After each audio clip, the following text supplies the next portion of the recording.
Sa kabila ng malakas na agos ng tubig sa ilog na ito. Balunan nyo, ha? Buong tapang itong tinatawid ng ilang residente at estudyante ng Barangay San Gregorio sa bayan ng Lambunao sa Iloilo. May tulay naman sa tabi ng ilog, pero ang problema, hindi na dito dumadaan ng tubig. Ang masaklap, 10 taon na ang nakararaan mula ng simulan nito, pero hanggang ngayon, hindi pa rin ito tapos at hindi pa rin nagagamit ng mga residente. Nakilala namin noon ang grade 8 student na si Jaril Ligada. Delikado maglakad dito. Wala kang flashlight. Pag tag-ulan, mas mahirap, mas mabagal. Mas mahirap po. Para makaabot sa pagsisimula ng klase ng alas 7, naglalaan si Jaril ng 1.5 oras para sa paglalakad.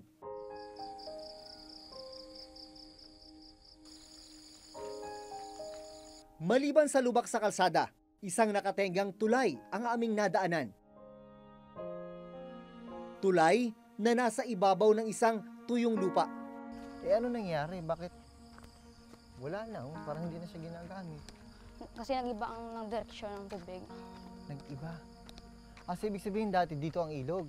Opo. Yan yung ilalim na yan. Opo. Hindi rin siya tapos pala.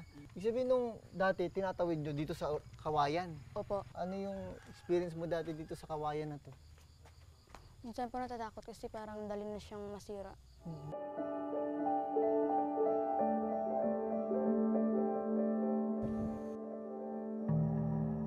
Ayon sa kapitan ng Barangay San Gregorio, taong 2008 pa nang simula ng pagtatayo ng tulay. Pero patigil-tigil daw ang paggawa nito. Budget namin, sabi ng engineer, hindi kasya ng 2 pinto yung patapos yung tulay. Kasi steel plate, ma'am. Sana kung natapos, malaking tulong sa amin dito sa San Gregorio. Ilang metro lang ang layo mula sa hindi natapos na tulay. Makikita ang ilog na itinuro ni Jaril na lumihis ng daluyan.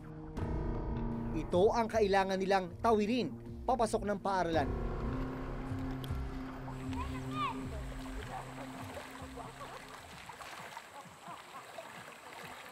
Pero dumarating sa punto ba na hindi kayo nakakapasok dahil sobrang laki ng tubig dito sa ilog?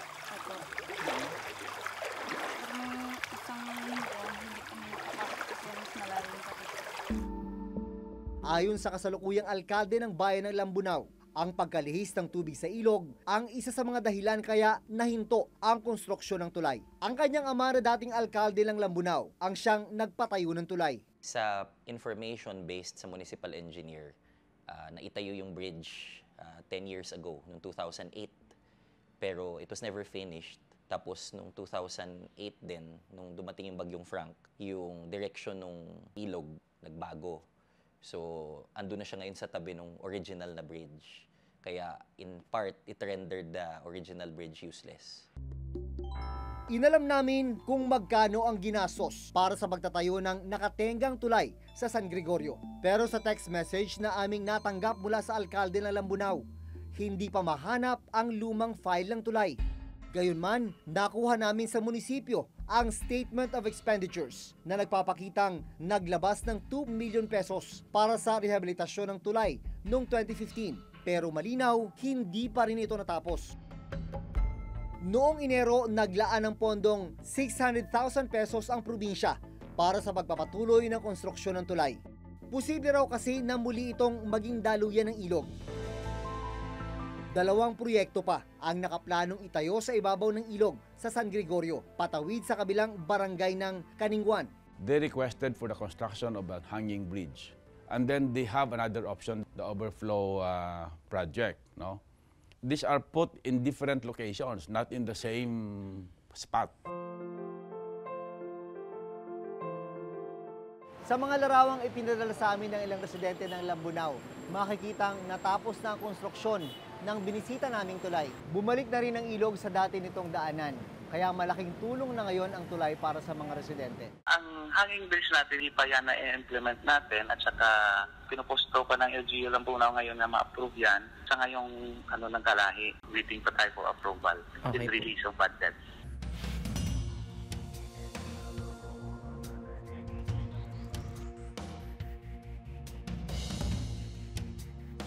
Katarman Bridge sa Samar, kung makikita nyo naman, sobrang makipot para sa isang two-lane bridge. Kaya ang proyekto ay bridge widening, luluwagan. Ang problema, noong 2015 pa ito sinimulan, hanggang sa ngayon hindi pa natatapos. Ang Department of Public Works and Highways o DPWH Region 8 ang implementing agency ng Katarman Bridge. Ayon sa Physical Status Report ng DPWH Region 8, September 16, 2015 nang sinimulan ang proyekto. Ang target completion dapat ay noon pang June 22, 2017. Pero nang aming puntahan noong March 2018, nasa 47.30% ang actual accomplishment sa paggawa ng tulay. Ayon dito sa dokumento mula sa DPWH, ang contract amount ng proyektong ito ay mahigit 140 million pesos. Tapos, sinasabi rin dito na yung actual accomplishment ay halos 50% na. Ibig sabihin, dapat kalahati nitong proyekto tapos na. Ganito po bang itsura nung halos 50% na natapos? Hindi po. Tuloy-tuloy naman ang trabaho namin kasi ang trabaho namin sa ilalim lang pa, wala pa sa ibabaw. Pag natapos yung ilalim, dahil lilimang butas na lang naman ito, sa taas na kami. Sa status report na nakuha namin noon sa DPWH Region 8, nakasaad na humiling ng karagdagang 120 calendar days ang kontraktor para matapos ang tulay. Ang dahilan nila ay ang obstruction of utilities, partikular ng water pipelines na nakakabit sa tulay. Sa kasalukuyan, nadaraanan na ng mga sasakyan ang Katarman Bridge pero hindi pa rin ito tapos. 3 taon nang delayed ito sa original completion date na September 2015.